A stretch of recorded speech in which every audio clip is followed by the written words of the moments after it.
Gracias, se están conectando desde lejísimo, desde muy lejos, desde todo el mundo se están conectando. Muchas gracias. Vamos a tener un evento muy divertido. Si no hablan inglés y hablan portugués o español y quieren escuchar en esos idiomas, por favor hagan clic en el globo terráqueo que está en la barra inferior de herramientas de Zoom. Tenemos interpretación simultánea.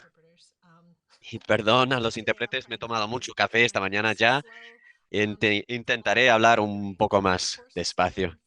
Para los que se lo estaban preguntando, este curso está abierto 4 semanas más.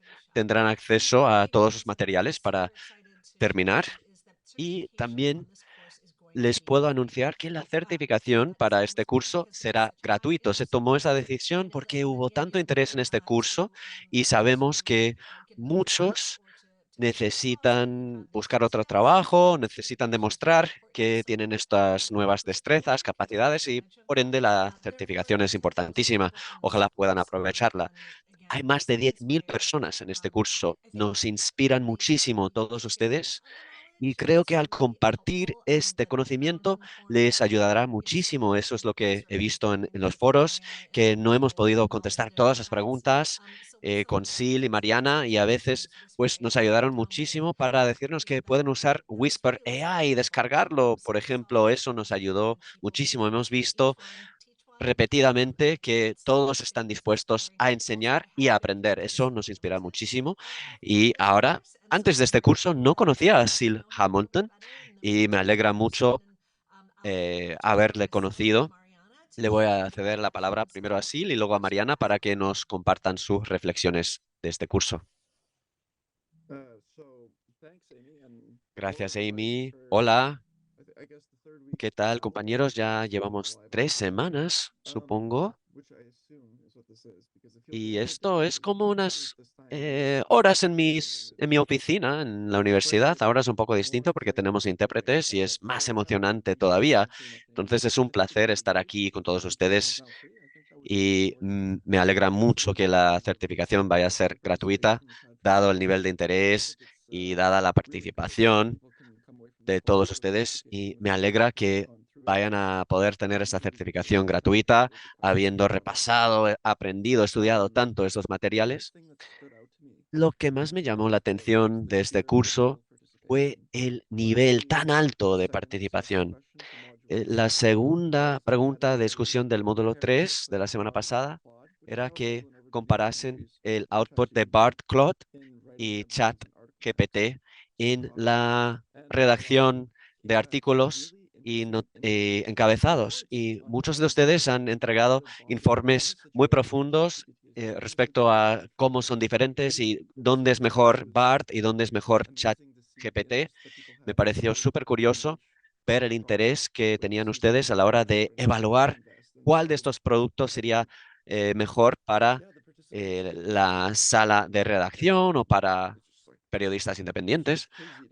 Y, y me encantó ver cuántas personas escribían sus preguntas, tener que respondérselas y no quería dejarles pendientes y no quería dejar sin contestar ninguna pregunta y me ha dejado atónito este nivel de respuesta.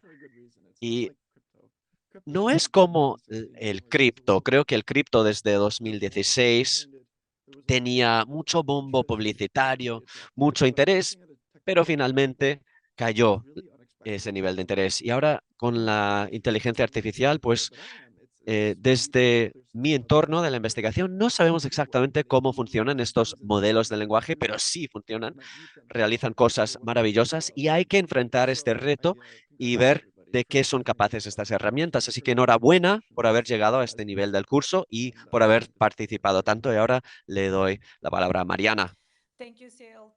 Gracias, Sil. Gracias, Amy. Gracias por invitarme a unirme a ustedes en esta sesión en vivo.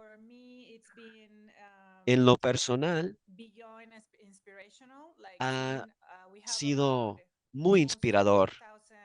Inspirador, no, lo siguiente. Hemos visto a 4.000 participantes en el curso en español. Como decía Sil, es difícil estar a las alturas de tantas preguntas, tantos comentarios. Han participado tanto y he disfrutado muchísimo que haya podido ver que están acogiendo en el seno esta tecnología que todos tienen curiosidad en comparación con lo que pasó con la transición a la era digital hace 20 años. Yo trabajaba para un periódico hace 20 años y pude trabajar en las nuevas páginas web, todo era nuevo, había muchas dudas si íbamos a seguir con nuestros trabajos o si íbamos a perder el trabajo. La gente tenía muchísimo miedo y la gente rechazaba en gran medida la era digital, la transición digital. Y ahora me alegro de que las personas hayan superado todo eso y que estén acogiendo en el seno esta tecnología. Sí, estarán algo preocupados sobre lo que puede pasar y si vamos a perder nuestros trabajos, pero la manera en la que se diseñó este curso junto con los módulos nos permitió ayudar a la gente a confiar en esta tecnología, en no tener miedo, a aprender cómo funciona, aprovecharla y sacarle todo el jugo posible, que digamos. Y creo que sí les está llegando el mensaje y hemos hecho hincapié en los aspectos éticos. Hay muchas personas dentro del entorno educativo, los docentes, y personas también en la industria de los medios, de muchos periódicos, y he podido ver que sobre todo las personas de los grandes medios agradecen mucho esta información tan útil y que lo hayamos proporcionado de manera que es fácil de entender. Me parece maravilloso. Me alegra muchísimo haber podido trabajar en esto. Gracias por haberme invitado. Pues Mariana, gracias por expandir este curso. Si de haber sido solo en inglés, muchas personas se hubieran quedado afuera. Entonces, nos alegra muchísimo que el Knight Center haya hecho este curso en español y en portugués. Si tienen alguna duda, pues por eso están Mariana y Sil. Si tienen alguna pregunta sobre los módulos del 1 hasta el 4, por favor, incluyan las preguntas en el chat, escríbanlas ahí. Y veo que A.L. Brignoni quiere algo más. Esa persona dice que quiere un curso de seguimiento. Si hay algún acontecimiento eh, difícil o algo desafiante que pueda surgir en el futuro.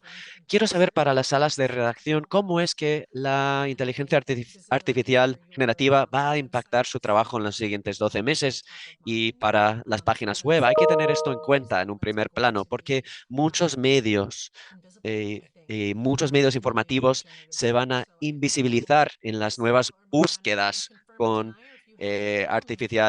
con inteligencia artificial generativa. ¿Lo pueden confirmar? ¿Lo niegan? ¿Cómo lo ven Mariana y Sil? En lo personal,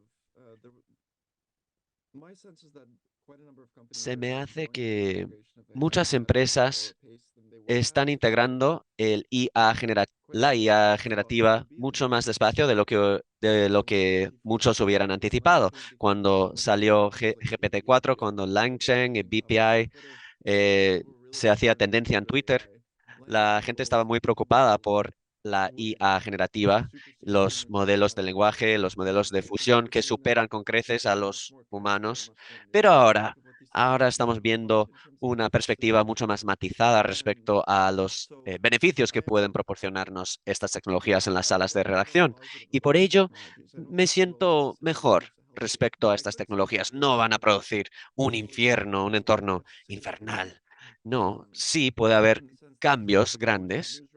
Pues, por ejemplo, siempre ha habido redacción de noticias y luego periodismo de investigación, artículos más largos, más detallados, pero siempre tienen que estar allí recabando materiales para armar las historias. Eso no va a cambiar, porque el periodismo, al fin y al cabo, es una práctica humana. Estamos informando sobre los humanos. Somos humanos.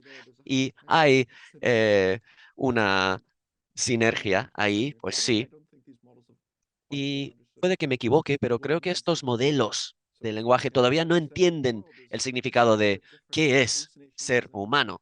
El entendimiento que tienen del mundo no son sino alucinaciones a veces y hay otros problemas también en su entendimiento el entendimiento que tienen estos modelos. Así que sí, me siento muy positivo de cara al futuro respecto a la IA generativa y hay un camino a seguir para utilizar estas tecnologías y mejorar el entorno actual del periodismo, que no se ve nada bien en muchos países, sobre todo en Canadá, que, por ejemplo, uno puede compartir noticias en Messenger o Twitter. No pueden hacerlo, quiero decir, porque hay problemas con el gobierno federal, problemas que no están relacionados con IA, la IA generativa. No sé si Mariana querrá agregar algo. Como dije antes, las personas están acogiendo esta tecnología en el seno y desde lo que veo, donde estoy yo, lo que he visto en el curso y las conversaciones que he tenido respecto a estos temas, pues estamos concientizando a la gente, pues ya llevamos años utilizando la IA, no, pero no sabíamos que se llamaba así. Por ejemplo, la transcripción, la búsqueda en distintos motores. Y como decía Amy en uno de los vídeos, hace 20 años necesitábamos una grabadora, una cinta y trabajábamos muchísimo tiempo en eso. Pero llevamos años trabajando con la IA, pero no sabíamos que era inteligencia artificial. Ahora veo, entre otras cosas, que empezamos a entender la diferencia entre la inteligencia artificial y la inteligencia artificial generativa. Creo que ha habido una confusión en estos temas y según avanzamos, según profundizamos en nuestro entendimiento, vamos a poder aprovechar más las herramientas. No nos van a quitar los trabajos estas tecnologías. Es un momento oportuno para hacer periodismo porque contamos con tantas herramientas que nos pueden ayudar, a aprovechar el tiempo que antes le dedicábamos a otras tareas, a otros trabajos, y ahora podemos enfocarnos más en el periodismo de investigación, enfocarnos más en atender el lado humano de las historias. Y como decía Sil, no va a reemplazar necesariamente el aspecto humano de nuestro trabajo que tenemos como periodistas.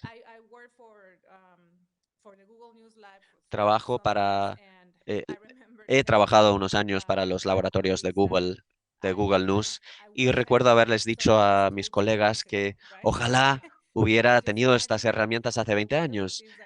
Me imagino las cosas maravillosas que podíamos haber hecho en el pasado con estas herramientas. Y claro, todavía logramos hacer cosas maravillosas y un negocio muy, muy bueno, pero imagínense que hubiéramos tenido esas herramientas. Pues sí, también pienso muchísimo en eso y según mejoramos, según nos hacemos más ágiles y según entendemos mejor la computación, pues imagínense las computadoras que antes ocupaban toda una sala y ahora tenemos computadoras más poderosas, más potentes en nuestros bolsillos. Imagínense que hay un chatbot y hay que ver el interés y la participación que tiene la gente con el chatbot. Ya hay 200 millones de suscriptores en 2 meses. No pueden estar equivocados todos ellos. Quizás no todos tengan la razón tampoco, pero esto nos puede informar muchísimo. La gente tiene respuestas y exigen respuestas y las salas de redacción debemos mejorar a la hora de dar esas respuestas de manera rápida y eficaz. Y esto va a cambiar nuestra forma de presentar las noticias. No creo que las noticias de 800 palabras hayan terminado, pero tienen que ser modulares y tiene que incorporar las metaetiquetas y también etiquetas dentro de los párrafos para que estas cosas las podamos sacar y publicar muy rápido para los públicos que tengan deseo de hacer preguntas. ¿Algún pronóstico, Mariana? Go ahead. Sorry, Mariana, please. No, no, go Adelante, ahead. Mariana. Estaba viendo otras preguntas que quería atender cuando hayas terminado. Bueno, sí, seré muy breve. La transición del periodismo a la era digital, a la era de Google en realidad, ha cambiado significativamente cómo se redactan algunas notas, algún contenido y cómo se escribe el contenido en Internet en general. La SEO ha sido algo difícil, que, pues, por ejemplo, algunas historias son muy largas para las recetas. Por ejemplo, hay 3 páginas de un ensayo explicando por qué esta persona está haciendo galletas de avena un domingo por la tarde y la receta está en la última página. Y eso en Google lo hacen porque en Google las personas no piensan en el contenido que están reenviando a otras personas. Son ingenieros que a veces no se relacionan muy bien con las demás personas, no entienden por qué una persona busca una receta o por qué busca comida entregada a domicilio, por ejemplo, y atribuyen mucho peso a a ciertas características en ciertas páginas web optimizadas para SEO. Tienen mucho texto, tienen muchos enlaces, publicidades y basura que Google proporciona a lo largo de su texto. Y el contenido en la web ha cambiado a lo largo de los últimos 20 años. Y como decía Amy, 200 millones de usuarios en tan solo 2 meses es fenomenal, porque ChatGPT va al grano. Aceptamos el hecho de que puede estar equivocado, pero va al grano. Eso es lo que busca la gente. Y con las noticias, quizás en esta transición a la edad de Google, pues eso cambió las cosas y cómo es que hay que dar la información en esta nueva era, cómo hay que grabarla al ver tan nítidamente que las personas quieren primero la información y que la quieren rápido. Y esto está dando espacio a que hagamos todas esas preguntas. Gracias, Sil. Y quiero escuchar una pregunta. Joe Yuma ha dicho, ¿cuáles son algunas capacidades claves para que los periodistas sigamos siendo relevantes en esta nueva era de la IA generativa? Pues como periodistas debemos seguir siendo curiosos respecto a lo que está pasando, respecto a estos acontecimientos e hitos tecnológicos con nuestras fuentes y las historias que estamos cubriendo. Podemos hacer muchas cosas con la IA.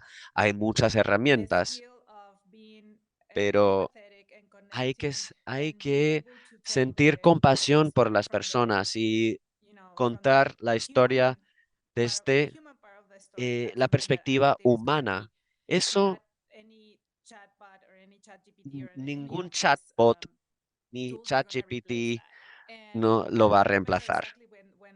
Recuerdo en la transición hacia la era digital hace 20 años, teníamos preguntas muy parecidas, aunque no idénticas, y supe que como periodistas debemos informar a la gente y debemos capacitarnos a nosotros mismos, debemos informarnos a nosotros mismos respecto a esta tecnología.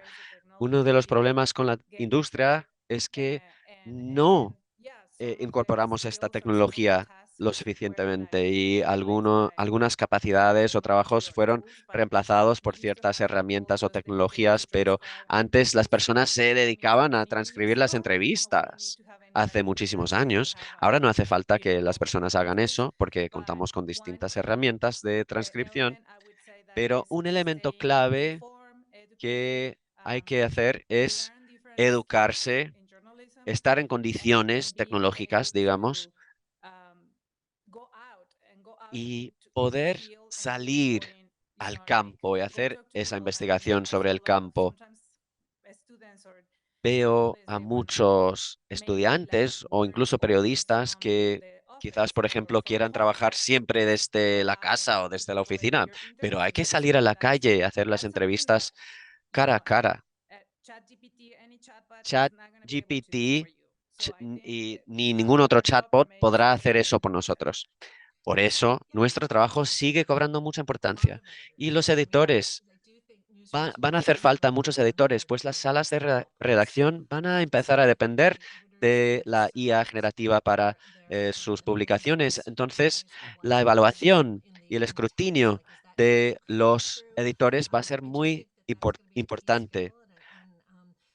Va a ser una destreza clave poder evaluar lo que es cierto o lo que es falso en la producción de cosas como ChatGPT.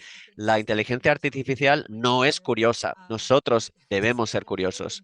Y para seguir trabajando en el periodismo, para mantener nuestros trabajos, siempre tenemos que mirar hacia el futuro y no rechazar los acontecimientos nuevos, sino acogerlos en nuestro seno. Dicho eso, en las salas de redacciones, pues esos lugares pueden ser muy solitarios. A lo mejor no todos están allí y ustedes pueden estar ahí siendo los herejes en sus salas diciendo, ah, ahora va a llegar, ahora va a llegar. Pero en las mejores salas de redacción caben ambos tipos de personalidades. Las personas que van a hacer las historias cotidianas del día a día y las personas que piensen a futuro. Son distintos estados de ser, son distintas maneras de ser. Es el zen budista, digamos. Creo que tienes toda la razón del mundo, Amy, y he estado viendo las preguntas. Hay preguntas muy buenas y creo que no podremos contestarlas todas para el final de esta sesión. Los editores tienen que estar involucrados y esto significa que los seres humanos tenemos que participar.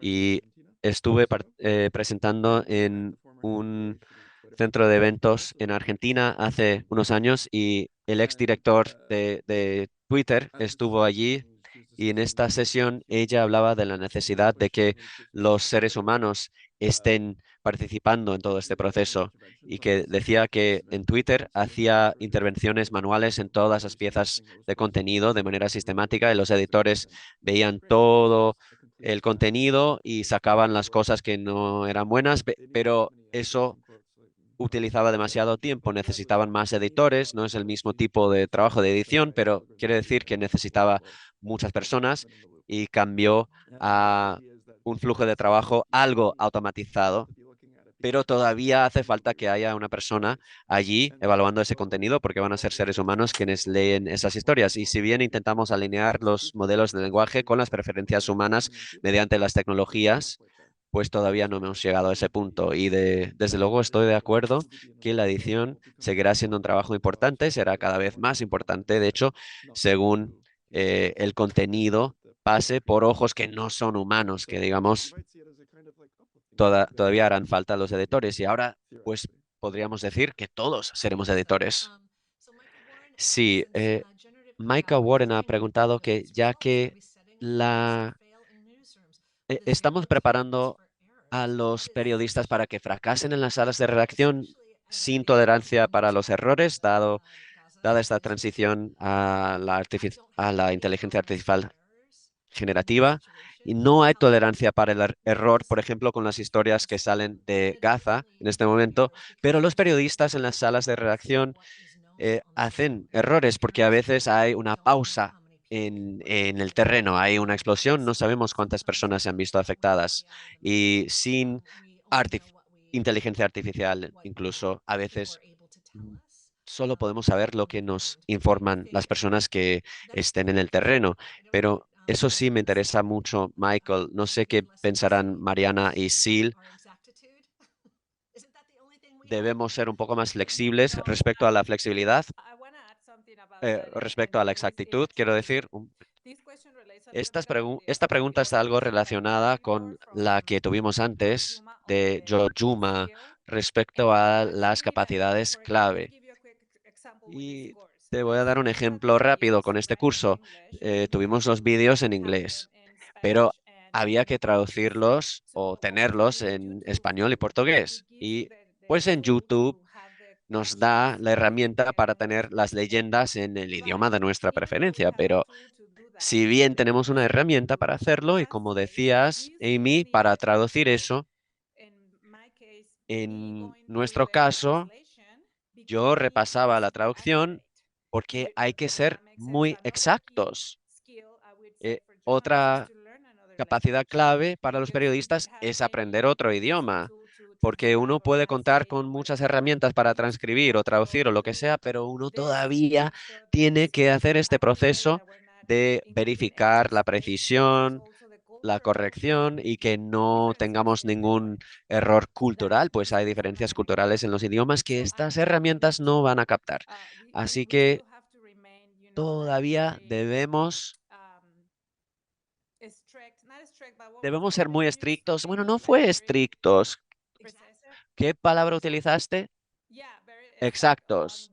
Sí, debemos ser muy exactos a la hora de producir nuestro contenido.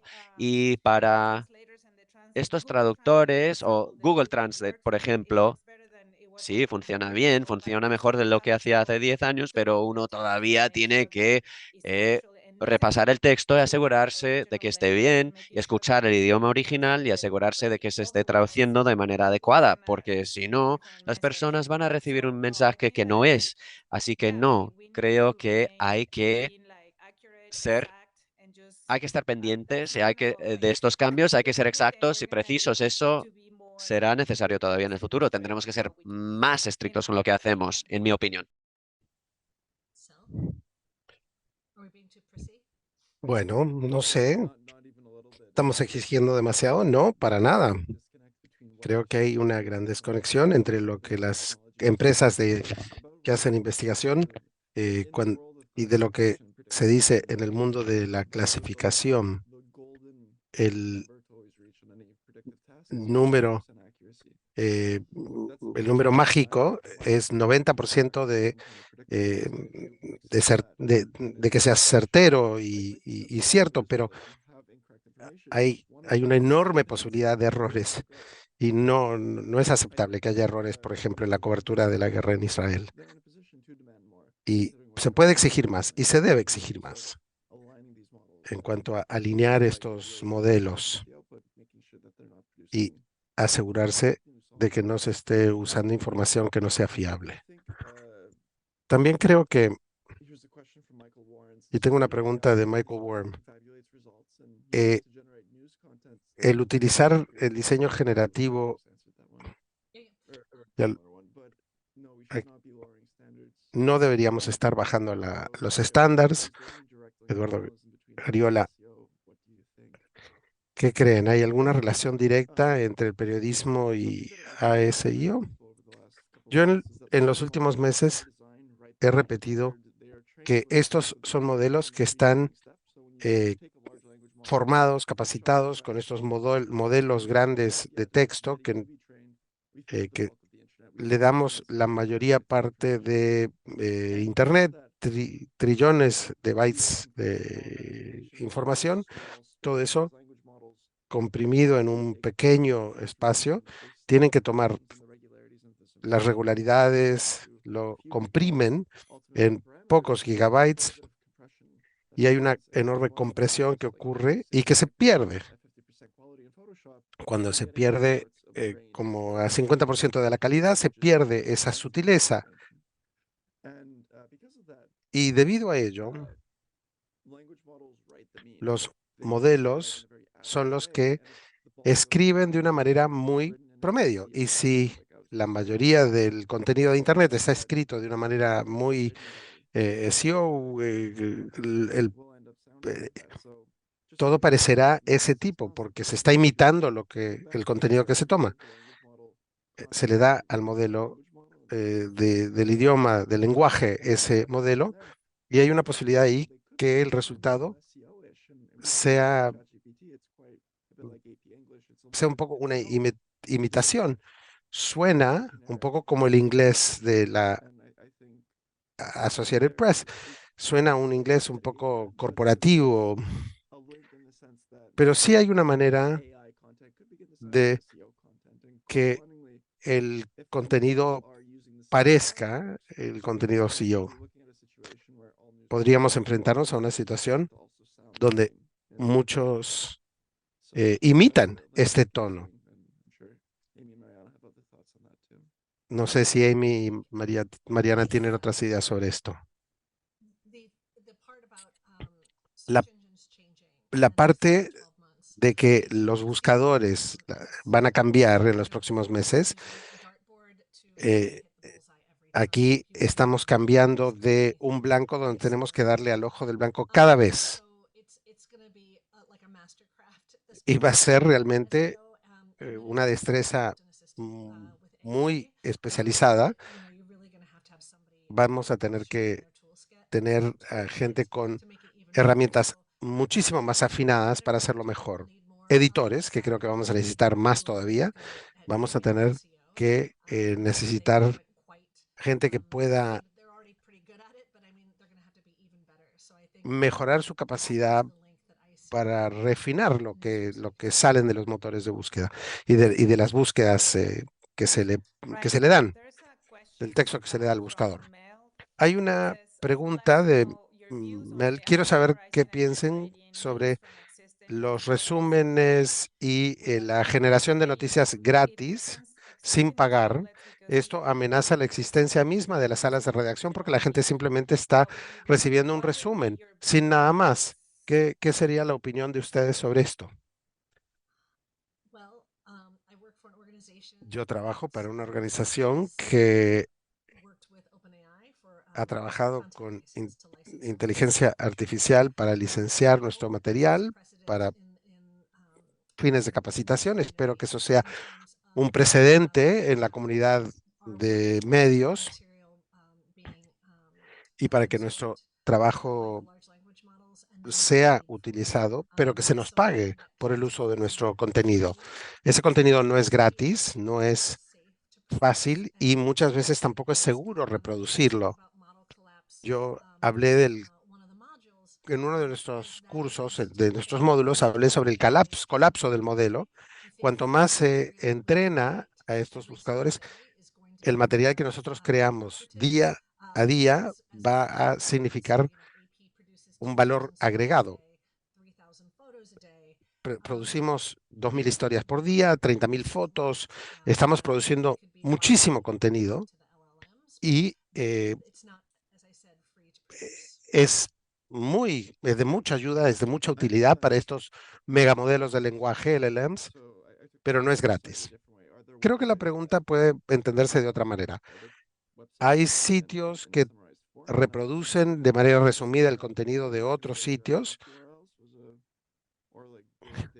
y no sé si simplemente toman los titulares y los ponen todos en la misma página, pero sí me puedo imaginar un mundo en el que ChatGPT hace un resumen muy breve, de manera muy abreviada. Pero si la pregunta implícita es si lo podemos evitar o prevenir, no veo necesariamente. La pregunta mayor para mí es, o más importante, es resolver el tema de la protección del contenido, de la protección intelectual. Bueno, es algo que se tiene que determinar. Veremos en 5 años, ¿verdad? Tienen preguntas si AI puede crear artículos editoriales. Si uno es un editor en cualquier medio, no hagan esto. No le pidan que escriban ensayos editoriales. No sirve para eso la inteligencia artificial. Yo sé que parecería que puede ser algo escrito para una clase de civismo del 7º grado. No es una tendencia que se debe apoyar. Hay gente que dice y que uno haga una presentación y luego diga, esto lo escribió un chat GPT, esto lo escribió chat GPT. Todos entendemos para qué sirve, pero también sabemos que es una máquina, que no es algo con vida. Un rabino lo utilizó para crear un sermón y no tiene alma. Bueno, es que no es un ser humano. No utilicen estas herramientas de manera distinta para lo que fueron diseñados. Me van a obligar a ponerles en Twitter y criticarlos y hacerles pasar vergüenza.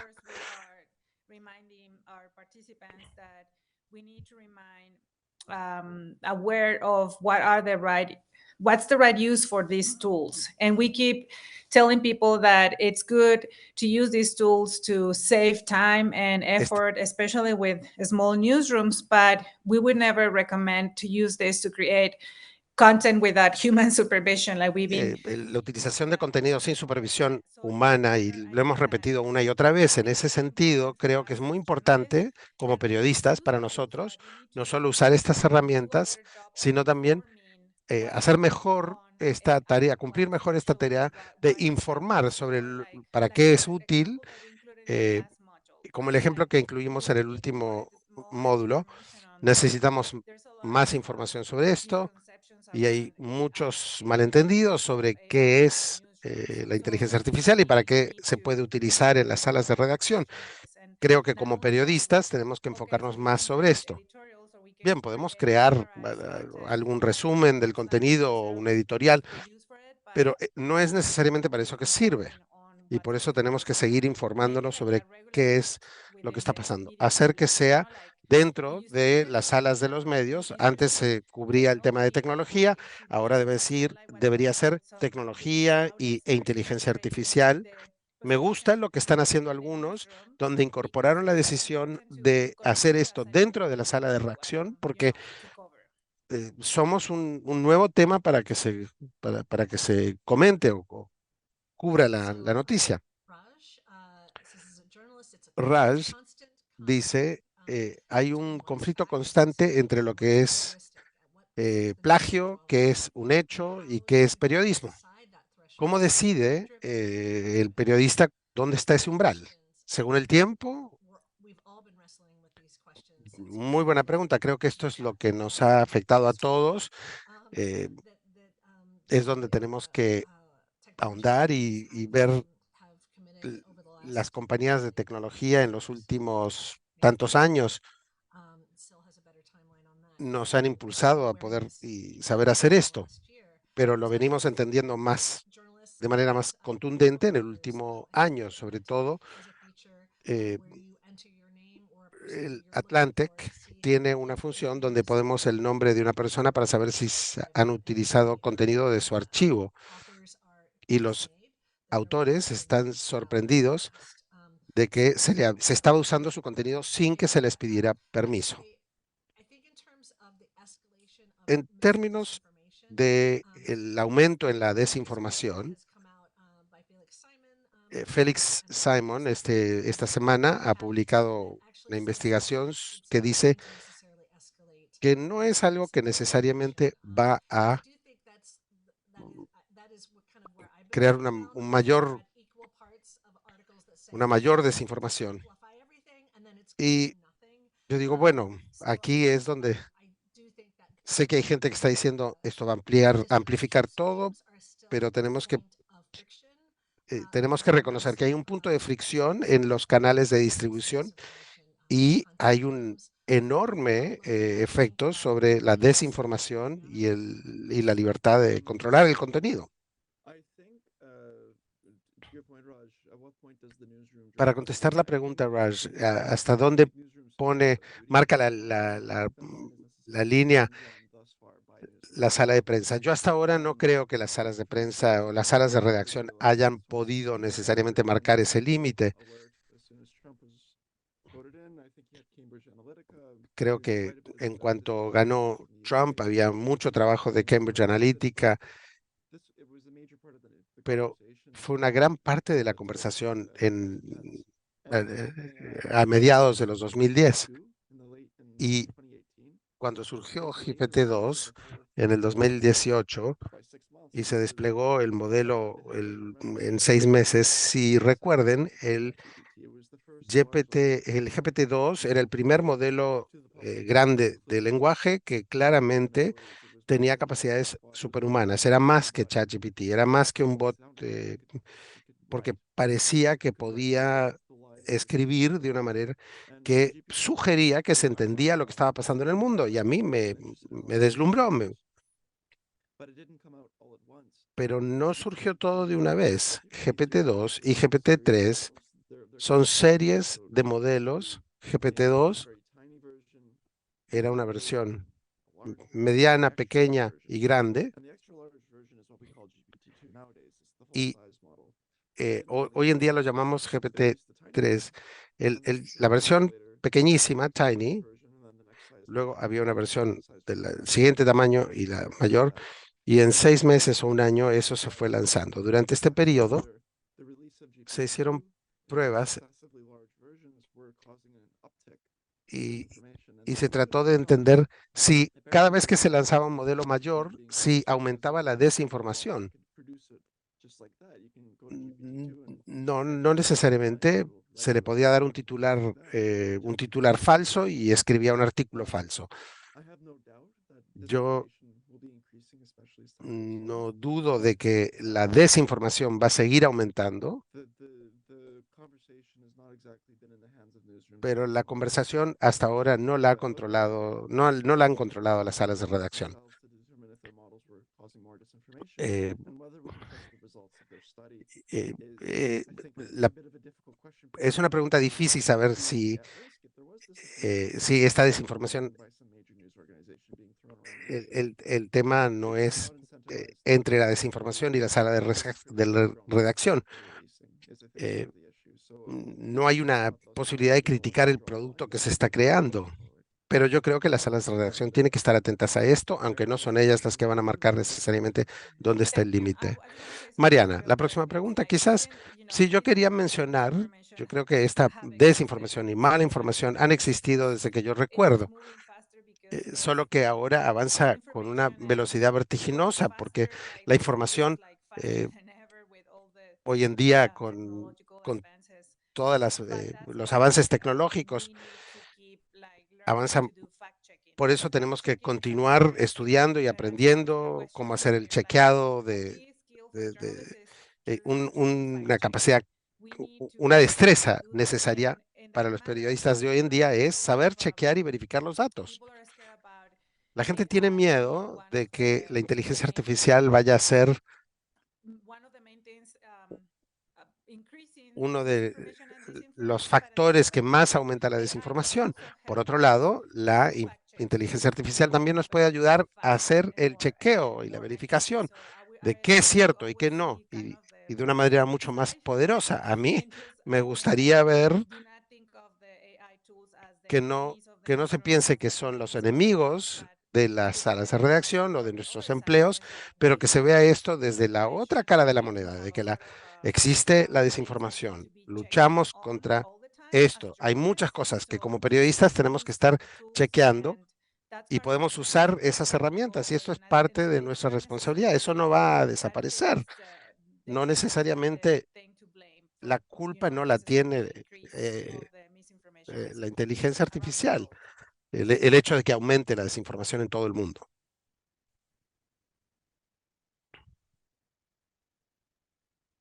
Oh, I was, I thought maybe Sil, you wanted to. So Antonio says Antonio dice, las plataformas Blue Willow empezaron como modelos gratis y ahora cuestan. Ahora hay que pagar para estas herramientas y el hecho de que se tenga que pagar nos da derecho a usar esas imágenes para monetarizarlas. Una de estas es una publicación de medios. Todo esto tendrá que decidirse, no se ha decidido todavía. Y por eso creo que muchas compañías y organizaciones de medios tienen que distanciarse de utilizar estas herramientas para ganar dinero. Si Stability Ad pierde ese juicio,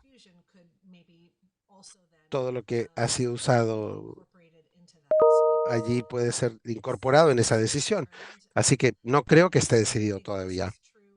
Creo que esto sí es cuando lanzamos los 5 proyectos en open source la semana pasada, 3 de estos usan GPT 3.5, pero los precios son muy bajos. Y si fuéramos a usar para Whisper GPT-4, esto iba a multiplicar por 15 el costo. Pero bueno, es un truco útil de las compañías de tecnología, bajar los precios, acabar con la competencia y luego subir el precio o cambiar el modelo. He hablado con profesores universitarios que están preocupados de que quizás no permitan que el público utilice estas herramientas, pero que sea algo que sea reservado, incluido en aplicaciones que otra gente tendrá que comprar. Como esto vaya evolucionando, las reglas del juego también van a cambiar y las grandes 6 empresas de tecnología que están desarrollando estos modelos, ni bien descubren o deciden cuál es el modelo de negocios, va a empezar. Corríjanme, pero creo que los únicos que están ganando dinero hoy son los fabricantes de los chips, de las placas. Todos sabemos que esto es algo que se avecina. Todo el mundo está tratando de bajarle el costo para ganarle. Si uno quiere tener en su Mac o su teléfono iPhone, todos pueden tener modelos individuales, pero los modelos muy grandes son aquellos para producción y cuestan mucho dinero. Y el AI abierto hoy en día está bajándole el precio, está ganándole en cuestión de precio. Consiguen mucho dinero de distintos inversores y gastan este dinero como han podido, y la apuesta es que vayan a poder ganarle a sus competidores a largo plazo. GPT costaba $1 millón por día, creo, si no me equivoco. Pero volviendo a la pregunta, ¿cuáles son los límites de la publicación? De publicar contenido generado por AI. Creo que la señal más importante que tenemos en Estados Unidos hoy en día es alguien trató de tomar una novela gráfica y proteger los derechos de autor cuando todo fue creado por un algoritmo que le pertenecía al dominio público. Pero como dice Amy, esto se determinará en el futuro, no se sabe. La siguiente pregunta es de David Oponter. ¿Hay algún riesgo de que Google nos castigue por el contenido de ChatGPT?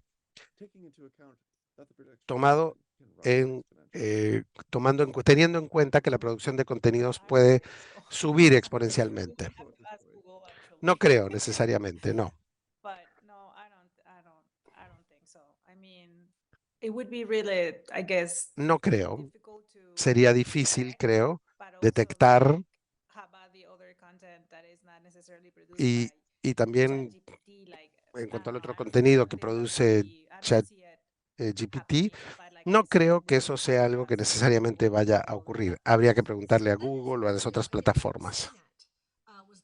CNET creo que fue el primero que se determinó, estaba usando la inteligencia artificial generativa y pensaba que si se actualizaban las historias sería priorizado por Google. Y así fue como se les descubrió que esas modificaciones y las actualizaciones tenían errores de banco, de información bancaria y de números, y es lo contrario de lo que está preguntando, de cómo podrían usarse el ChatGPT o los chatbots para ganarle a los buscadores.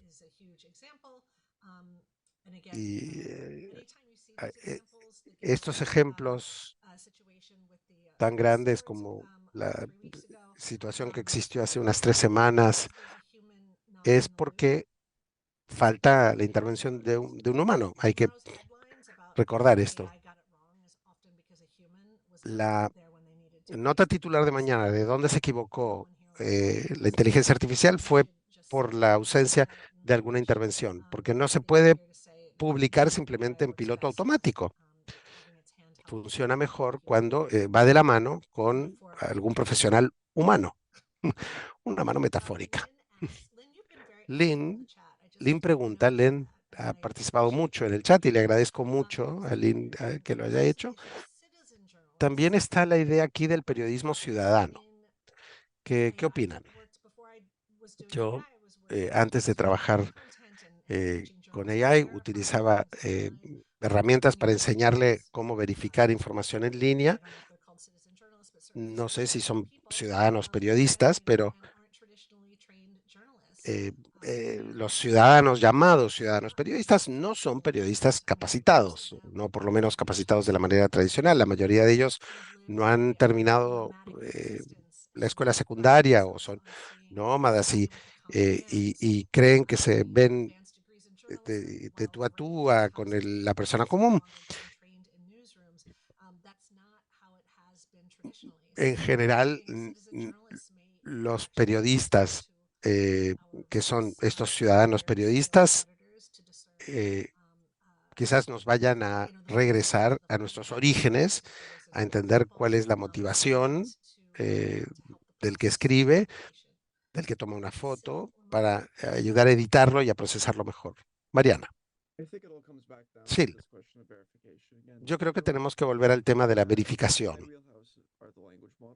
Para mí, los modelos, estos megamodelos de lenguaje, que son fáciles de utilizar, que se pueden instalar, tener acceso, utilizar el API, es obligatorio que uno sepa un poco de Pantheon, pero no creo que eso necesariamente continúe con el tiempo.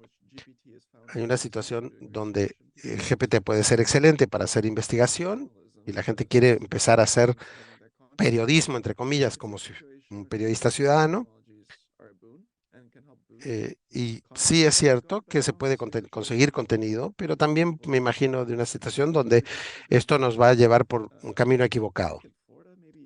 En Florida, creo, hace algunos meses, hubo una demanda y el abogado para el cliente que quería buscar de casos similares, precedentes legales que podrían utilizarse en esa demanda, y le preguntó a ChatGPT, y ChatGPT le generó una serie de casos diciendo, bueno, estas son las pruebas que puedo utilizar. El abogado volvió en la sala con el juez y el juez dijo, ¿y esto?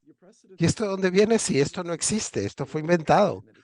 Y el abogado tuvo que explicar que eso provenía de ChatGPT. No se ha resuelto el tema de la verificación de información y cómo se puede verificar de la mejor manera con la inteligencia artificial generativa. Pero sí se pueden imaginar cómo esto puede caer en las manos equivocadas. Ese fue un error humano, ¿verdad?